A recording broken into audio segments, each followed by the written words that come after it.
Bonjour à toutes et à tous et bienvenue dans ce nouveau podcast. Aujourd'hui, je vais aborder un sentiment puissant et souvent destructeur qui est la haine, un mot lourd de conséquences qui peut modeler nos actions, nos sociétés et nos vies individuelles. D'abord, qu'est-ce que c'est que la haine au fond? Est-ce une simple aversion intense ou quelque chose de plus profond? La haine se nourrit souvent de la peur, de l'incompréhension, du sentiment d'injustice ou de la projection de nos propres frustrations sur les autres. La haine peut cibler un individu, un groupe, une idée et se manifester de plusieurs façons. Par des paroles blessantes, des actes de discrimination, voire des violences extrêmes. Il est facile de condamner la haine, mais il est crucial de prendre des mécanismes pour pouvoir la déconstruire. La haine prospère dans un terreau d'ignorance et de division. Elle se renforce par des préjugés, les stéréotypes et le manque d'empathie.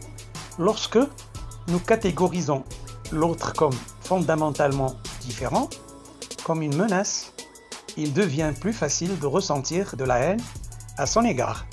Mais la haine n'est pas une fatalité. Elle peut être combattue, éduquée, transformée. La première étape est souvent la prise de conscience de nos propres biais et préjugés. Sommes-nous parfois influencés par des stéréotypes sans même nous en rendre compte? Cultiver l'empathie, essayer de se mettre à la place de l'autre, est un antidote puissant contre la haine. L'éducation, l'ouverture à la diversité, le dialogue constructif sont autant d'outils pour bâtir des ponts au lieu de murs. Agir contre la haine peut prendre de nombreuses formes. Cela peut passer par des gestes simples au quotidien, comme remettre en question une blague raciste, soutenir une personne victime de discrimination, éduquer nos enfants à la tolérance. Cela peut aussi impliquer un engagement plus profond dans des associations, des mouvements qui prônent l'égalité et le respect. Chaque petite action compte. La haine blesse celui qui la ressent, autant que celui qui en est la cible. Il nous enferme dans un cycle de négativité et de destruction. Choisir la compréhension, l'empathie et l'action positive est un chemin plus difficile, certes, mais infiniment plus enrichissant et constructif. Il est important de se rappeler que la haine est souvent le symptôme d'une souffrance intérieure.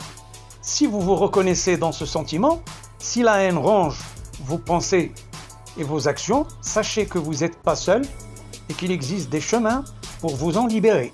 Voici quelques pistes de réflexion et d'action si vous luttez contre les sentiments de haine. La première étape est de prendre conscience de ce que vous ressentez. Identifier la haine, la nommer permet de commencer à la comprendre et à la dédramatiser. Ne la niez pas, mais observez-la. Deuxièmement, pourquoi ressentez-vous cela?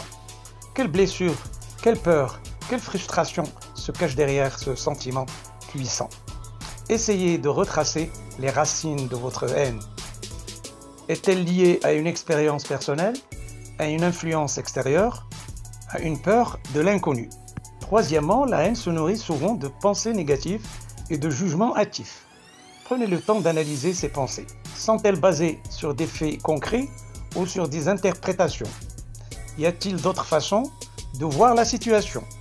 Quatrièmement, essayez de vous décentrer de votre propre perspective et de considérer le point de vue de la personne ou du groupe que vous haïssez. Cela signifie pas approuver leurs actions, mais tenter de comprendre leurs histoires. Leur motivation peut parfois désamorcer une partie de la haine.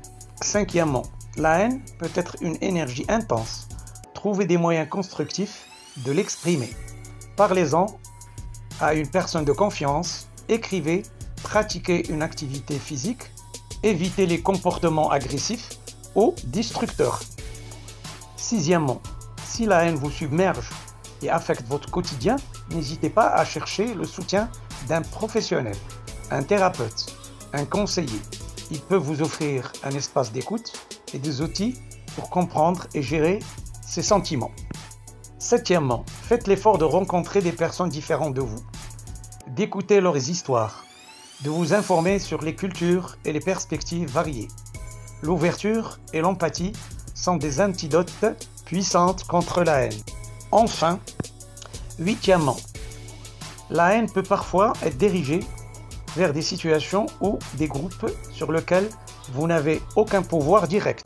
Concentrez votre énergie sur ce que vous pouvez changer, comme vos propres réactions, vos propres actions, vos propres environnements.